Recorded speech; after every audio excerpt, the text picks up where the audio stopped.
Енді көріп отқандарыңыздай бірінші парақша ол дашборд, яғни дашборд немесе админ панелі. Бұл құралдар тақтасы, яғни WordPress-тің құралдар тақтасы. Мен қазір мына сайттарда керек емес мағлұматтарды бізге жабайын. Сөйтіп, бізге қажетті бетті ашайын. Танысуды бастаймыз. Енді ең бірінші көріп тұрған мына жердегі белгі, бұл осы WordPress туралы жалпы мағлұмат береді. Мен қазір бұны бассам, осы WordPress-тің нұсқасы және WordPress-те болып жатқан күнделікті жаңалықтар, яғни WordPress-те не жаңалық бар дейді. Мұнда видео материал берілген екен. Тағы да басқа бірнеше мағлұматтар берілген, яғни WordPress-те күнделікті болып жатқан жаңалықтар. Енді мен Credits мәзірін бассам, бұл жерде осы WordPress-пен жұмыс жасауға WordPress-тің бағдарламасының дамуына үлес қосушы басты адамдардың аты жөні және олардың қандай үлес қосқаны туралы мағлұмат берілген. Көріп отқандарыңызда ең басты бетте осы WordPress бағдарламасын жасаушы көшбасшылар берілген екен. Енді WordPress-тің тағы бір сұранысқа көп ие болуының басты себебі ол тегін бағдарлама екені белгілі. Осы бағдарламаның неге тегін және ресурсының неге ашық екендігі туралы барлық мағлұмат осында берілген. Осымен танысып, бұл бағдарламаның артықшылықтары туралы және кім үлес қосып жатыр, қандай даму, сіз қандай үлес қоса аласыз, осы мағлұматпен таныссаңыз болады. Ары қарай жылжимыз. Енді WordPress.org деген қандай сайт деген мағлұмат қаралады. Бұл жерде WordPress.org деген осы WordPress-ті жасаушы ұжымның, яғни осы WordPress-ті дамытушы адамдардың жасаған сайты. Мұнда WordPress-ке қажетті барлық мағлұматты табуға болады жобамен. Яғни WordPress-ті туралы, мысалы, WordPress-те қолданылатын тақырыптар, шаблондар, плагиндер, WordPress-ке жасалатын көмектер, яғни форум, құжаттар. Сіз де өз үлесіңізді қосыңыз дейді. Осы WordPress.org компаниясы және осы ұжымның адамдары, ұжымның құрамы туралы мағлұмат алсаңыз болады дейді. Осы сайттың хабарламасы, тағы да басқа мағлұматтар берілген. Яғни осы WordPress бағдарламасының негізгі мағлұматтарды осы сайттан алсаңыз болады.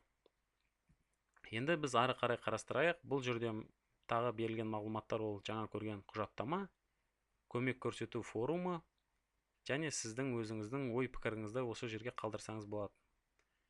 Осы WordPress-ке өз үлесіңізді қоссаңыз да болады. Енді ары қарай жылжитын болсақ, бізде келесі қарастыратын ол біздің осы WordPress-ті басқару құралы.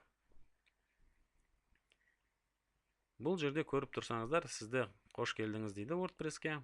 Және осы WordPress-ті басқару барысында алғашқы мағлұматтар берілген екен. Яғни сізге мысалы өзіңіздің хабарламаңызды жазыңыз дейді.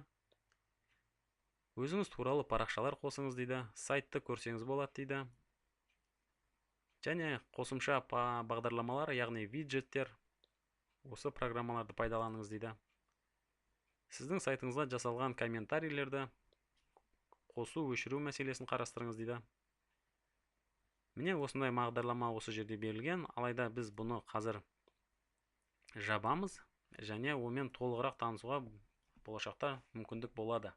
Енді ары қарай көретін мағлұмат ол бір көз жүгіртіп өткенде сіздің сайтыңызда не бар екені туралы мағлұмат берілген. Яғни біздің сайтта қазір бір ғана хабарлама, бір ғана коммент және бір ғана парақша бар. Бұның барлығы осы WordPress-пен бірге келді. WordPress-тің нұсқасы 4:2 және осы WordPress-те қазіргі орнатылған шаблон. Яғни ол 2015 деп аталады екен. Біз бұл шаблонды болашақта қолданбаймыз деп ойлаймын. Біз өзімізге қажетті шаблон бар, соны орнатамыз. Енді төмен жағында осы сіздің сайтыңызда болып жатқан жаңалықтар дейді. Мысалы, жаңадан енгізілген хабарлама, және комменттер туралы осы жерден қарайсыз. Сондай-ақ өзіңіздің ойыңызға бір жаңа ой туындаса, осы жерге жазып қойып, оны сақтап қойсаңыз болады. Ал төменгі жағында осы WordPress-тің ұйымында, әлемінде, WordPress әлемінде болып жатқан жаңалықтар туралы мағлұмат берілген екен. Енді мен бұл мағлұматтарды сізге болашақта қарай жатасыз, және айта кететін бір мәселе, бұл мағлұматтарды сіз мына тілшелердің көмегімен жасырып немесе ашып қойсаңыз болады. Енді мен бұның барлығын ашып қалдырамын, себебі бұл маған ешқандай кедергі келтірмейді. Және де сіздің осы берілген мағлұматтарды бір-бірінің орнын ауыстырғыңыз келсе, осы тышқаныңыздың көмегімен, яғни мышканың көмегімен осылай басып тұрып, қалаған орныңызға жылжытуыңызға болады. Енді бұл ең маңызды мәселе емес шығар, алайда сіздің мүмкіндіктеріңіз WordPress-те жалпы жұмыс жасау шектеусіз. Яғни WordPress өте жан-жақты, өте икемделетін, яғни тез икемделетін программалық бағдарлама. Енді ары қарай кететін болсақ, бұл жерде хабарламалар беті, яғни сіздің жазған хабарламаларыңыз, соның тарихы және соны басқару панелі. Ары қарай жаңа хабарлама қосу, хабарламаларды категорияларға бөлу, хабарламалардағы қолданылатын тегтер, яғни сіздер қазір ВКонтакте немесе Facebook сияқты желілерде көп қолдансаңыз, онда тег деген не екенін менен жақсы білетіндеріңізге мен сенімдімін. Ары қарай бұл медиа дейді, яғни біздің сайтта қолданылатын медиа файлдар, олар қандай болады? Сол медиа файлдың қоры осы жерде сақталынады. Бұл сайт жаңа болғандықтан қазір мұнда ешқандай медиа жоқ. Сайттағы орналасатын парақшалар дейді. Міне мынау мысал парақшасы. Біз бұл парақшаны жойып, өзімізге қажетті парақшаларды жасаймыз. Оның төмінде комменттер, яғни осы сайтта жасалған барлық комментарийлерді басқару осы жерде атқарылады. Бұл жерде комменттерді жою, оларды модерация жасау, яғни оларды қолдап сайтқа шығару, немесе оларды жою, спам ретінде, немесе мүлдем сайттан жойып тастау кнопкалары осы жерде барлығы берілген екен. Енді біздің сайттың төменгі жағында мынау appearance, яғни сайттың келбеті туралы мағлұмат осы жерде беріледі. Бірінші ашылатыны бұл осы сайттағы орнатылған тақырыптар. Яғни бұл жердегі тақырыптар берілген, ол осы WordPress-пен бірге келген. Енді біз бұл жердегі тақырыптардың барлығын қазір ешқандай өзгеріс жасамаймыз, ал тек қана өзімізге керекті тақырыпты интернеттен жүктеп алып, сол тақырыппен жұмыс жасаймыз. Customize дейді, яғни осы берілген тақырыпты осы жерде өзгертулер жасауға болады, яғни оның атауын, түсін және бастапқы осы сайттың басында берілген сурет дейді, соны өзгерту және артқы фонды өзгерту. Осы берілген тақырыпқа, яғни шаблонға виджеттер қосу. Сондай-ақ сіздің сайтыңызда көрінетін алғашқы парақша қандай болады деген сұрақ туындаса, осы жерде өзгерте аласыздар дейді. Яғни біздің сайтта қазір соңғы жазылған хабарлама көрінеді екен. Бұның барлығын біз өзіміздің жүктеп алған тақырыбымызға, яғни шаблонға байланысты болашақта өзгертеміз. Енді одан төмен жағында көріп тұрсаңыздар виджеттер, яғни осы сайттың функционалдығын арттыратын программалар, соларды орнату, басқару мәселесі қарастырылған. Одан кейін сайттың менюі, яғни мәзірлер қандай болады. Сайттың ең алғашқы бастамасы, тағы да фоны, осындай мағлұматтар осы жерде басқарылады.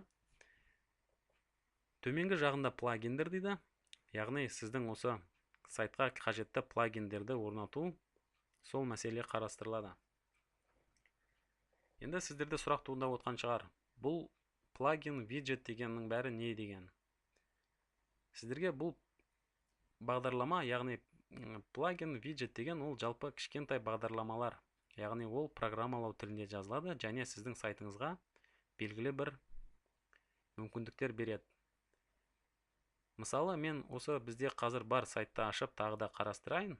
Осы сайтта мысалы ең алғашқы бетінде көріп отырған мынау жылжымалы суреттердің мүмкіндігі осы плагиннің көмегімен іске асырып тұр. Яғни осы плагин PHP тілінде жазылып, бізге берілген 3 суретті белгілі уақытта ауысып тұруын қамтамасыз етеді. Сондай-ақ қарап отырсаңыздар, біз туралы бет парақшасы, яғни осы сайттың біз туралы парақшасында біздің команданың, ұжымның жұмыскерлері туралы берілген мынау әдемі, яғни белгілі бір дизайнмен жасалған мағлұмат осы тағы да плагиндердің көмегімен іске асып отыр. Яғни суреттің орналасуы біздің жұмыскердің, яғни біздің компанияның мүшесінің аты жөні туралы, оның төмен жағындағы мағлұматтар осының барлығы плагиннің көмегімен іске асқан. Енді плагинмен болашақта тағы да толығырақ, яғни танысамыз. Одан соң осы сайтқа кіріп, оны басқаруға мүмкіндігі болатын қолданушылар туралы мағлұмат береміз. Және төмен жағында тағы да қосымша құралдар берілген екен. Бұл жердегі құралдардың айтып тұрғаны, ол осы сайтты мысалы басқа жерге көшіру керек болса, немесе осында басқа сайтты осы жерге орнату керек болса, осы жердегі құралдармен іске асады. Бұл енді бізге әзірге қажеті жоқ, сондықтан келесі жерді қарастырайық. Яғни мына жерде settings, ол да осы басқару құралы. Бұл жерде жалпы басқару, writing, reading және discussion, яғни талқылау, media, permalinks дейді. Бұның барлығы тек шолу ретінде қарастырыңыз. Болашақта бұның барлығы не үшін керек және қалай басқаратынымызды мен тағы да көрсетіп айқындай түсемін. Енді жоғарғы жақтағы мынау тағы да басқару құралының кішкене, басқару тақтасының кішкене бөлігі. Бұл жерде егер new нүктесін бассаңыз, жаңа хабарламаны немесе жаңа медианы, жаңа парақшаны осы жерден тез қоссаңыз болады. Енді ойлаймын, осы WordPress-тің алғашқы танысуымыз осылай болады деп ойлаймын. Және енді ары қарай кірісетін болсақ, біз енді өзімізге қажетті тақырыпты орнатып, одан ары жұмыс жасауға кірісеміз.